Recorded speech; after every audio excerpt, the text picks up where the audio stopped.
নাম না করে অনুব্রত ঘনিষ্ঠ প্রাক্তন বীরভূম জেলা পরিষদের পূর্ত কর্মাধ্যক্ষ ও তৃণমূল নেতা কেরিম খানকে হুঁশিয়ারি কাজল শেখের। আমি 2011 প্রাককালের কথা বলেছি। 2011 প্রাককালে থুপসা অঞ্চলে দুর্নীতি হয়েছে, কাটাকাটি হয়েছে, খুনোখুনি হয়েছে, যার জন্য মানুষ দুহাত ভরে মমতা বন্দ্যোপাধ্যায়, অভিষেক বন্দ্যোপাধ্যায় মমতা প্রার্থীদের গ্রাম পঞ্চায়েত বলুন, পঞ্চায়েত সমিতি বলুন, জেলা পরিষদ বলুন, বিধানসভা বলুন, লোকসভা বলুন, দুহাত ভরে আশীর্বাদ করেছে আর বামফ্রন্টের উৎখাত করে ছেড়ে দিয়েছে।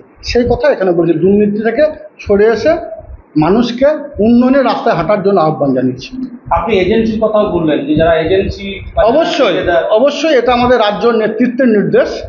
যারা দল করবে, মানুষের সেবা করবে, তাদেরকে নিয়ে চলার বার্তা দল আমাদেরকে দিয়েছে। স্বভাবতই যারা মানুষকে পরিষেবা দেবে তাদেরকে সঙ্গে নিয়ে চলবো। যারা এজেন্সি আছে, এজেন্সি কাজ করুন, দলের কাছ থেকে দূরত্ব বজায় করে চলার চেষ্টা করুন, কারণ গ্রামে মানুষ যেন সুষ্ঠু পরিষেবা পায়।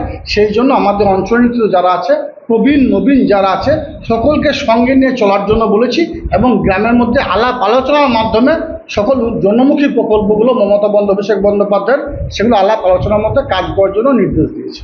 আপনি গ্রুপের কথা বলছেন, গ্রুপ কি তাহলে রয়েছে? অবশ্যই বীরভূম জেলায় একটাই গ্রুপ মমতা বন্দ্যোপাধ্যায় গ্রুপ, একটাই গ্রুপ অভিষেক বন্দ্যোপাধ্যায় গ্রুপ। আর কোনো গ্রুপ আছে বলে মনে করি না। বীরভূম জেলায় একটাই দল তৃণমূল কংগ্রেস, অন্য কোনো দল আছে বলে মনে করি না।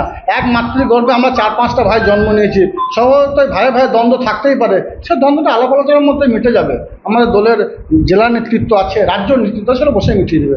এ বিষয়ে চিন্তা ভাবনা না, মানে আপনাদের দুশ্চিন্তা কোনো কারণ আছে বলে আমি মনে করি।